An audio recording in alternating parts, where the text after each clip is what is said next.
Coming up on Aging Matters, abuse and exploitation. There are over 5 million elder abuse victims in the United States. That is more than the combined total of child abuse victims and domestic violence victims. It can happen to any family at any income level, any religious group, any ethnic group. Because there is a child protective services system in this country, people assume that a similar system is in place to protect older individuals. That's not the case. In the area of elder abuse, neglect, and exploitation, we are 40 years behind child protective services. Those of us who work in this field know the impact of elder abuse. These are crimes. In Georgia, they are felonies, and therefore they need to be treated as such. People who have been financially exploited are 3 times as likely as other individuals to die at a younger age. Mostly, perpetrators are people the victim knows, trusts, and/or loves. It's not strangers. It's people who are very much in the center of that elder's life. Once we have identified somebody who's being abused, once we have identified what services are necessary to reduce the future risk of that abuse, the service is not always available for that person, either in the part of the community that they live in or in general across the state. To this day, I remain amazed and outraged that abuse of older people and adults with disabilities gets so little attention and so few resources.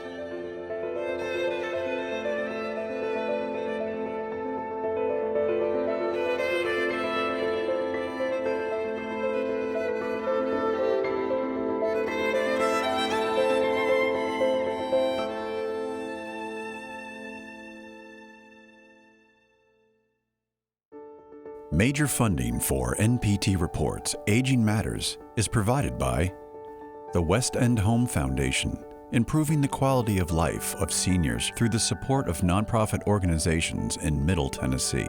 The HCA Foundation on behalf of TriStar Health. The Jeanette Travis Foundation, dedicated to improving the health and well-being of the Middle Tennessee community. Cigna Health Spring. Additional funding provided by the Community Foundation of Middle Tennessee, and by members of NPT. Thank you. It will never happen to me. We all want to say that, but anyone can become a victim of abuse, neglect, or financial exploitation. It's estimated that 1 in 10 adults over the age of 60 is a victim. But the truth is, we don't know for certain how many older adults are suffering from abuse. Hi, I'm Kathy Mattea. Experts suggest that our understanding of elder abuse lies decades behind that of child abuse and domestic violence. Elder abuse is underreported. It lacks clear legal definition and is complicated by ethical challenges. The system of response is different depending on where you live. What are the risk factors? What can we do to protect ourselves and our loved ones? And what is our responsibility to intervene for those in need? Join me as we explore the issues behind elder abuse, neglect, and exploitation. Stay tuned. My name is Rick Gensler.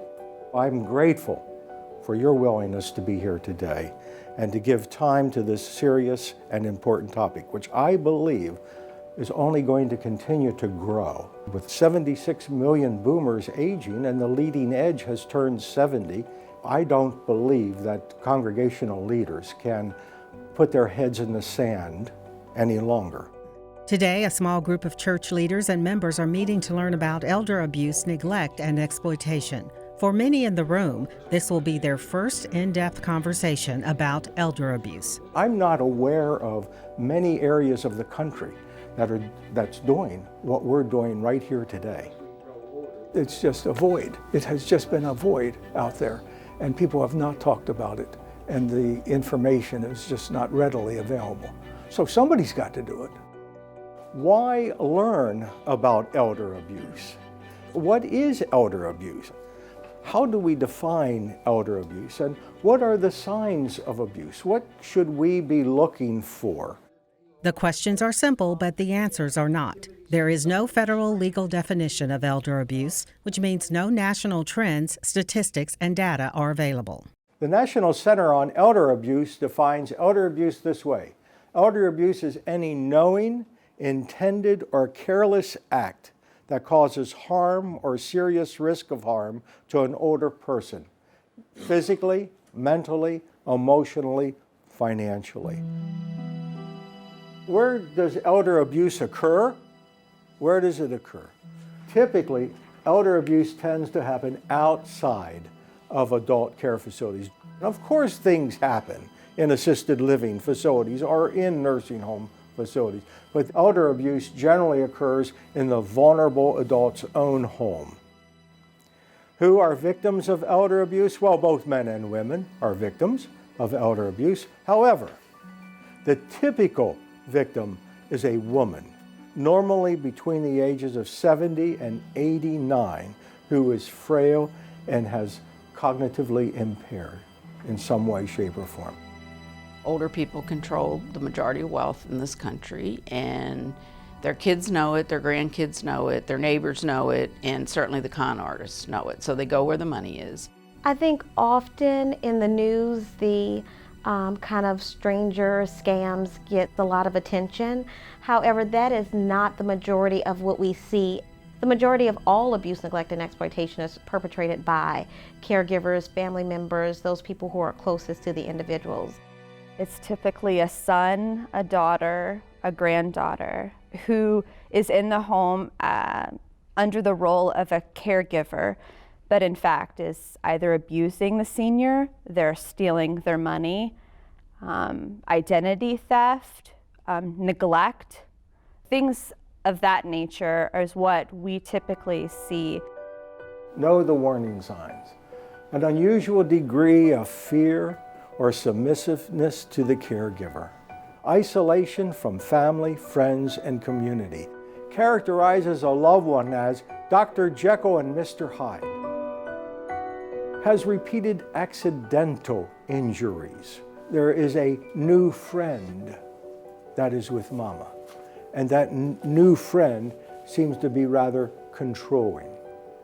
Should be a warning sign that maybe something's not right.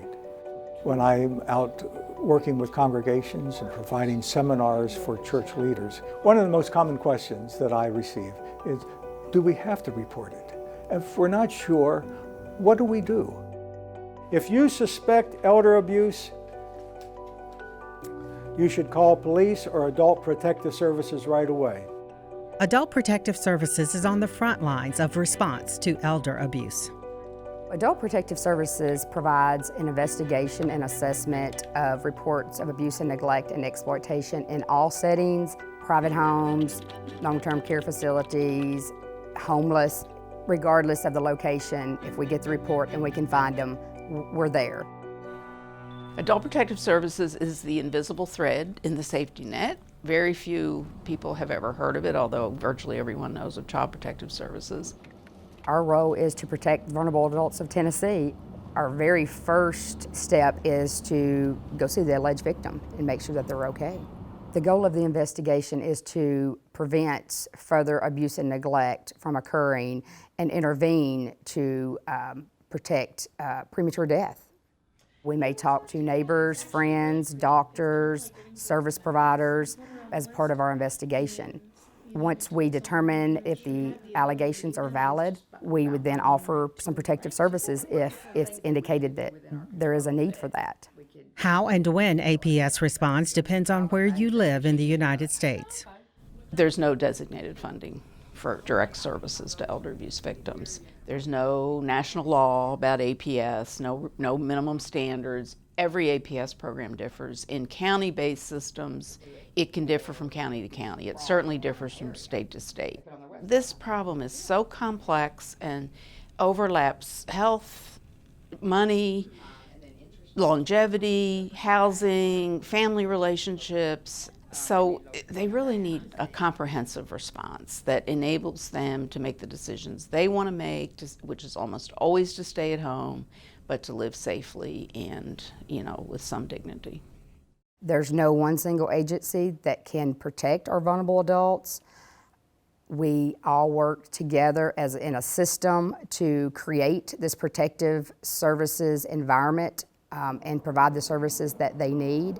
The system that protects older adults is in the process of being built. Its foundation is the community where an elder lives. The community plays an extremely important role in protecting our vulnerable adults. We rely on the community as our gatekeepers. They're our eyes and ears. Everybody plays a role. Good morning. How are you? R.T. Williams volunteers with Bethlehem Center's Meals on Wheels program. He sees the same clients week in and week out. I've been working for Meals on Wheels for 7 years now. I deliver once a week, and I think it's fair to say that I have, while losing a great many people, because many of my customers are elderly, I have become very close friends, almost indeed family, with so many of the folks that I serve. Hello? Good morning. All right, dear. On my way. Okay. Thank you. Meals on Wheels is just that. We deliver meals, but it's much more than that. The meals are a vehicle to knowing and learning more about the folks we serve. Well, you look good and you look healthy. I'm feeling pretty good. It's always good to see you, dear. All right. Well, you take care. Most states have mandatory reporting laws requiring professionals who suspect abuse to report to authorities. In Tennessee, everyone is a mandatory reporter.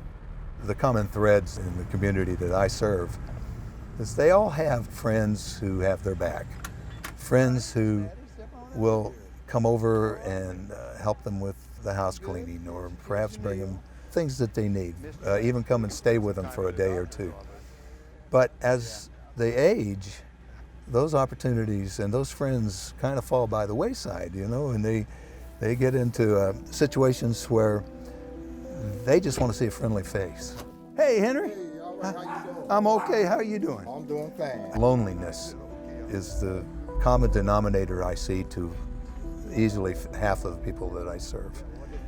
They just are so grateful to have someone bring a meal, but it's not really the meal. It's the fact that you're willing to come to their house and say, how are you? That's the important thing. All abuse occurs in isolated circumstances. That's the first thing a batterer does, is isolate his partner from her friends and family. And so she's more under his control. The number one thing people can do is not let older people or adults with disabilities get isolated. That's the number one risk factor, is isolation. That is the biggest risk factor that we can influence, is to reduce isolation. If you suspect somebody, like in a lot of families, the abusive family member, let's say a sibling, will often isolate the older person from the other family members. Tell the older person, I'm the only one that cares about you. Do you see anybody else here? Where they're keeping the other people away, saying mom doesn't feel well today, mom can't come to the phone. So if you start to see that kind of stuff going on in your family, you need to figure out how to intervene. When I ask, how are you? I'm good, how are you? Usually it's going to be just fine, thanks. We all do that. But you can tell that there's something going on. And this is where you have to be so on your game. Well, that becomes something that you might report, and maybe there's a warning there. Suspecting abuse is enough to require a call to Adult Protective Services. It's their job to investigate and validate claims. If there is an immediate danger, a call to 911 means law enforcement will respond. But do police have the training necessary to identify signs of elder abuse? Are they aware of the laws and resources available? States across the country are testing ways to prepare police for what they will find in the field. Good morning. My name is Ramona Smith. I'm a special agent with the Tennessee Bureau of Investigation. I'm assigned to the Medicaid Fraud Control Unit. This is what I do for a living, okay? At the Tennessee Law Enforcement Training Academy, the latest class of police officers is receiving training on the signs of elder abuse by the TBI's Medicaid Fraud Control Unit. which investigates abuse, neglect, and exploitation where federal funds are involved. For about a year and a half now, we've had agents present to local basic police training classes, what comprises elder abuse and things to be on the lookout for, because they're the first responders and they're out on the streets daily. TCA 716117, this is in your handout. I'd like you to circle it. When I started at the Bureau in 2002, abuse of a vulnerable adult was a Class A misdemeanor. Now it's a Class D felony. So what is elder abuse? Physical abuse, sexual abuse, neglect, exploitation, and drug diversion. Put a big star next to these, find the page. Recognizing abuse. This is one of the hardest things in the world to do. You need to document what you see. Burns or bruises, think about it. You walk into someone's home and you see these weird bruises and you're like, how did she get those? Is she a smoker? Is it possible she burned herself? Yeah. If it's on the back of her neck? No. So why don't they report it?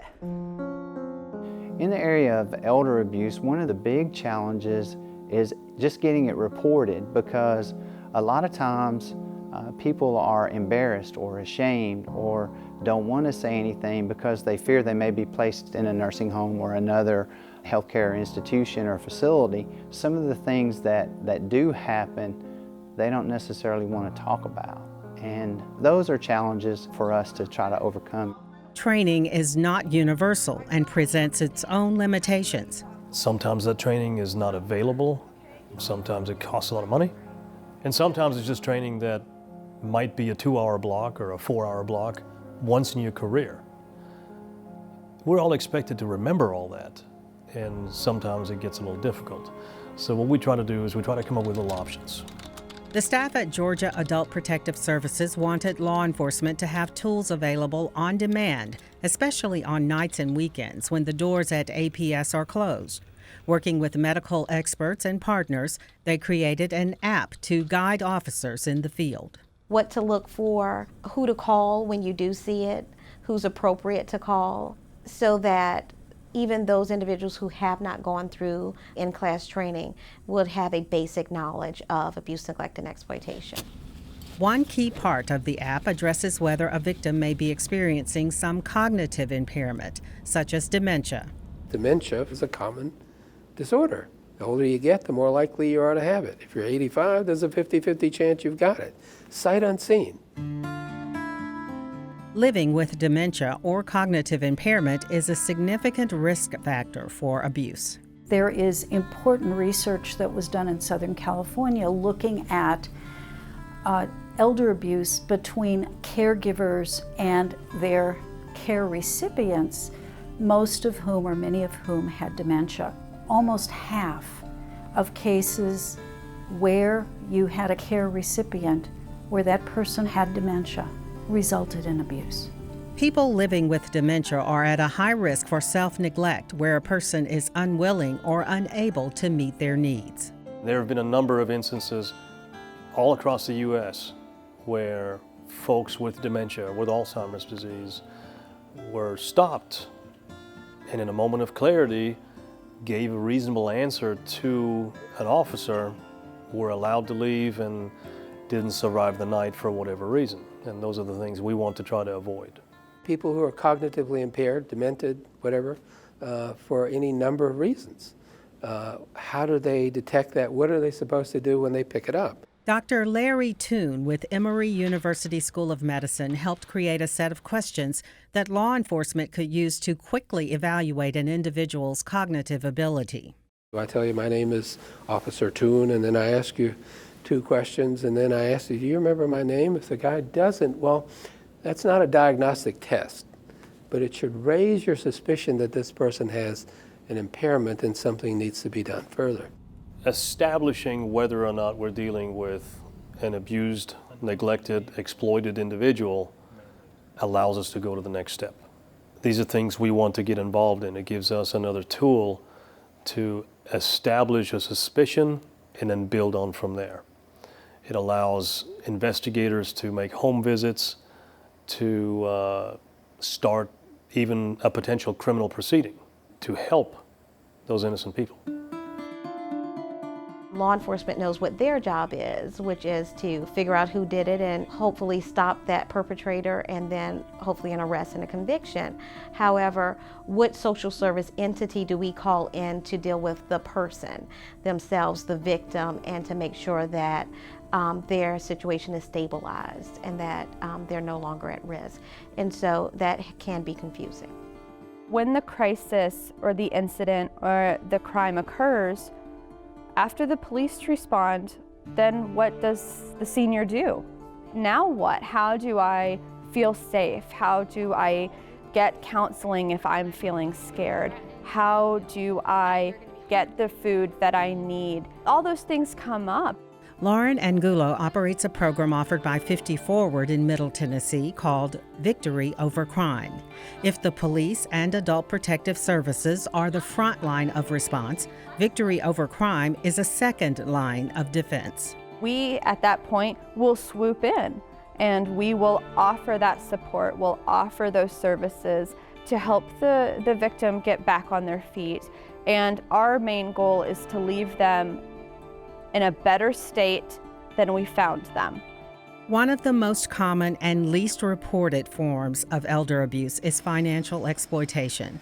A study out of New York showed that only 1 in 44 cases of financial exploitation is reported. Being frail is a risk factor for abuse. At the same time, that victim is less able to report, is less likely to be believed, and is less likely to be called as a witness in a criminal case.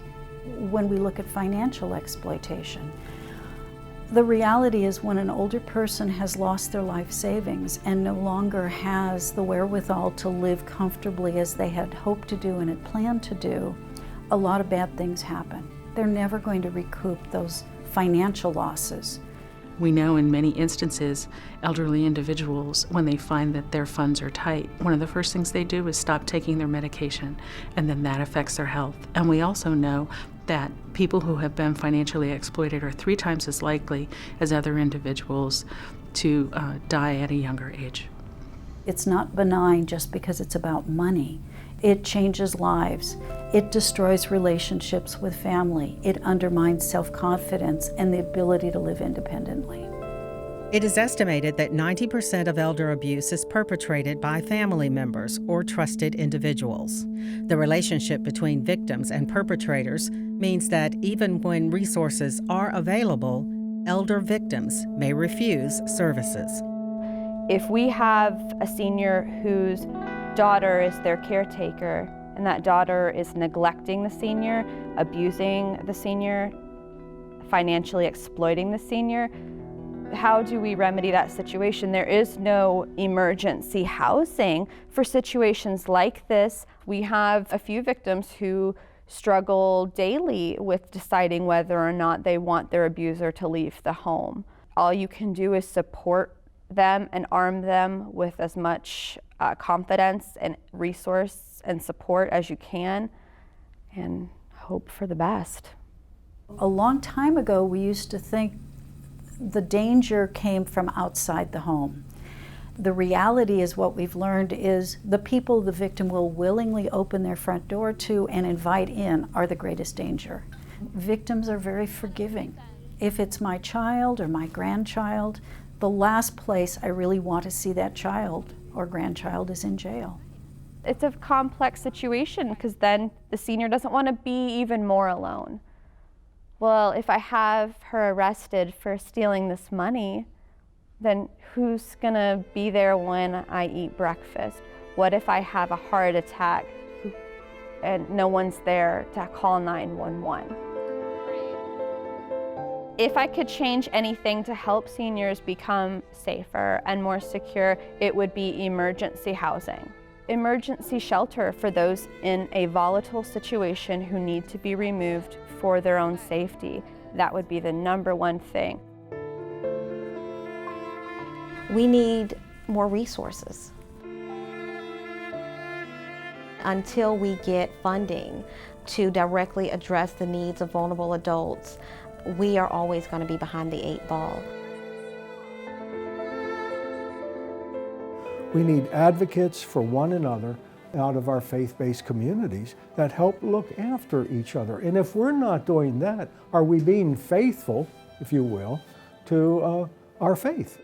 Hey Mom, how are you today? If I had a magic wand and could change only one thing, all of us, myself included, would call our family and friends at least as frequently as the scam artists do.